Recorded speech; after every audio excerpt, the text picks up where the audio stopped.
ഇടുക്കിയിലേക്ക് പോകാം.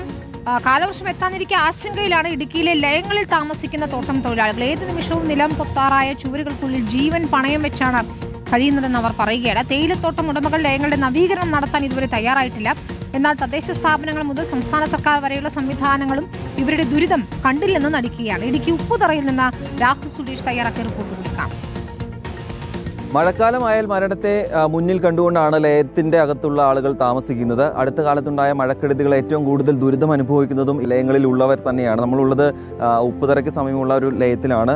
ഇടിഞ്ഞ് വീഴാറായ ലയത്തിലാണ് ഈ ആളുകളൊക്കെ താമസിക്കുന്നത്. കുഞ്ഞു കുട്ടികളടക്കമുള്ള ആളുകളാണ് ഈ ലയത്തിനുള്ളിൽ താമസിക്കുന്നതെന്നാണ് എടുത്തു പറയേണ്ട കാര്യം. ഓടിട്ട വീടാണ്, പക്ഷേ മഴ പെയ്തിട്ടുണ്ടെങ്കിൽ ഒരു തുള്ളി വെള്ളം പോലും പുറത്തു പോകാതെ ആ വെള്ളം മുഴുവൻ അകത്തേക്ക് എത്തും എന്നുള്ളതാണ് ഇവിടെയുള്ള ആളുകൾ തന്നെ പറയുകയും ചെയ്യുന്നത്. പലപ്പോഴും അസുഖബാധിതരായി ഈ മഴവെള്ളം നനഞ്ഞ് അല്ലെങ്കിൽ മഴ നനഞ്ഞ വീടിൻ്റെ അകത്ത് താമസിക്കേണ്ട ഒരവസ്ഥയാണ്. കുട്ടികൾ ഉൾപ്പെടെയുള്ള ആളുകളുണ്ട്. എന്താണ് ഇവിടുത്തെ അവസ്ഥ എന്ന് നമുക്ക് ഇവിടെയുള്ള ആളുകളോട് തന്നെ ചോദിക്കാം. മഴയായിട്ടുണ്ടെങ്കിൽ വലിയ ദുരിതമാണല്ലേ ചേച്ചി? ഇതിനകത്ത് ജീവിക്കാൻ പോലും പറ്റത്തില്ല. പാത്രം വെച്ച് വേണം മുറിക്കാത്തിരിക്കാൻ.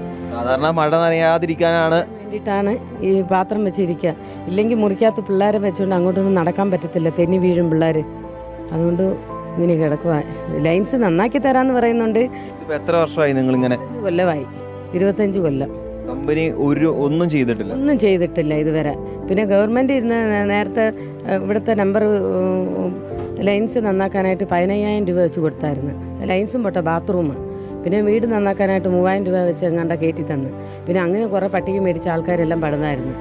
പിന്നെ ബാക്കിയുള്ളത് മേടിക്കാൻ നിവൃത്തി വേണ്ട ആൾക്കാർക്ക്. പണിയും കൂലി ഇല്ലാത്ത സമയത്തായിരുന്നു.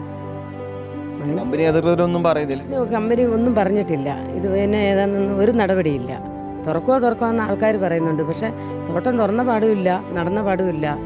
ആൾക്കാർക്ക് കിട്ടാനുള്ള പൈസ എങ്കിലും കിട്ടുവാണെങ്കിൽ നമുക്ക് വേറെ എന്തെങ്കിലും സംവിധാനം ഉണ്ടാക്കാമായിരുന്നു. കുട്ടികളെ കൊണ്ട് വലിയ ബുദ്ധിമുട്ടാണ്. ബുദ്ധിമുട്ടായിട്ടായി എന്നാ വെച്ചാൽ നമ്മൾ പിള്ളേർ മഴയാകുമ്പോൾ പണിയാ. ആശുപത്രി പോകാൻ പെട്ടെന്ന് പറ്റത്തില്ല, കിടക്കാൻ പറ്റത്തില്ല. കിടക്കുമ്പോൾ ഇപ്പം മൊത്തം ചോർച്ച. നമ്മൾ പിള്ളേരെയും വെച്ചുകൊണ്ട് പാത്രവും പിടിച്ചുകൊണ്ട് കിടക്കുന്നത്.